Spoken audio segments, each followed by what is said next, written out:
Good morning সবাইকে। আমি একটা হেলদি ব্রেকফাস্ট খেয়েছিলাম আজকে, ওটস মিল। এই যে মিল্ক অ্যান্ড আমন্ড দিয়ে ভিজানো আছে সেটা।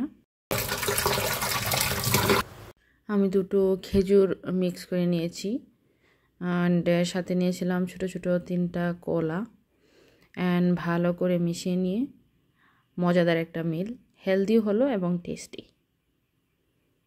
তারপর আমি চলে গিয়েছিলাম আজকের লাঞ্চ তৈরি করতে। খুব সিম্পল 2টা রেসিপি আমি আজকে করে নেব, দেখতে থাকুন আপনারা।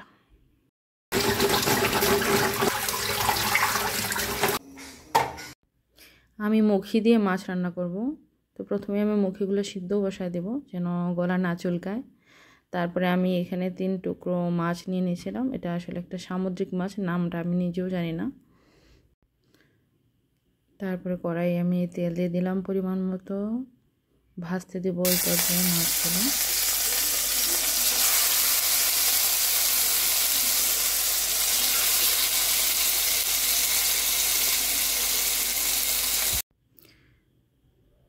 মাছগুলো আমি ভালোভাবে উল্টে পাল্টে ভেজে নিচ্ছি, একদম লাল লাল করে, যেন এক্সট্রা গন্ধটা না থাকে।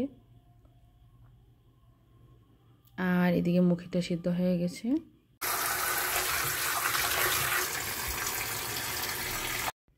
তারপর আমি করে নেব একটু চিচিঙ্গা ভাজি, যে কালো জিরা দিয়ে দিলাম কড়াইয়ে, সাথে মিক্স করব কিছু পেঁয়াজ কুচি। একটা সুন্দর ফ্লেভার আসে, আমার খুব পছন্দের একটা খাবার সেটা।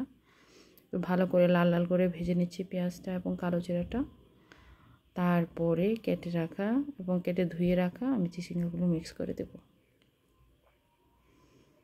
চিচিঙ্গাটা একটু শক্ত ছিল, আমি চিনতে পারিনি ভালোভাবে।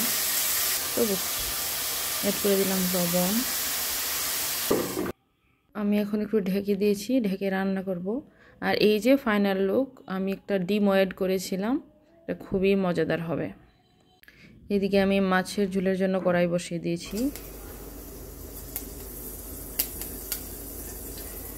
প্রথমে দিয়ে দিলাম কিছু মেথি, একটু সুন্দর ফ্লেভার আসে। তার সাথে কিছু কোচানো পেঁয়াজ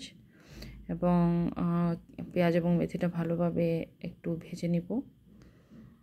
আর এই যে এদিকে ভাত বসে দিয়েছিলাম, ভাত হচ্ছে। আর এদিকে আমি মশলাটা অ্যাড করে দিচ্ছি পেঁয়াজ আর মেথির সাথে। এটা একটু পানি দিয়ে ভালো করে কষিয়ে নিব। এক্সট্রা একটু পানি দিলাম যেন মশলার কাঁচা গন্ধটা না থাকে। তারপরে এই পর্যায়ে দিয়ে দিলাম আমি মুখিগুলো, আগে থেকে সেদ্ধ করে রাখা। এগুলো ভালো করে একটু কষিয়ে নিব, কষিয়ে রান্না করব। আমার অনেক দিন ধরে মাছ দিয়ে মুখি খেতে খুব মনে টানতেছিল। এ পর্যায়ে আমি এই যে পরিমাণ মতো পানি অ্যাড করে দিলাম। এখন অপেক্ষা করতে থাকবো ফোটার জন্য।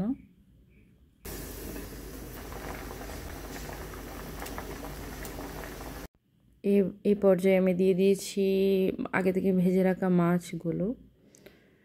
আবার ফুটতে দিয়ে এখন দিয়ে দিলাম 2টো কাঁচামরিচ, সুন্দর একটা ফ্লেভার আসবে। তারপরে আবার ঢেকে রান্না করে নিয়েছি। এই যে ফাইনাল লুক একদম ভালোভাবে হয়ে গিয়েছে। পর্যায়ে পরিবেশনা, এই যে আমি একটু স্যালাড নিয়েছি, ভাজি আর এই মাছের তরকারি। আজকে আমার simple menu, simple lunch and healthy. আর গরম গরম ধোয়া ওঠা ভাত। চলো টাটা।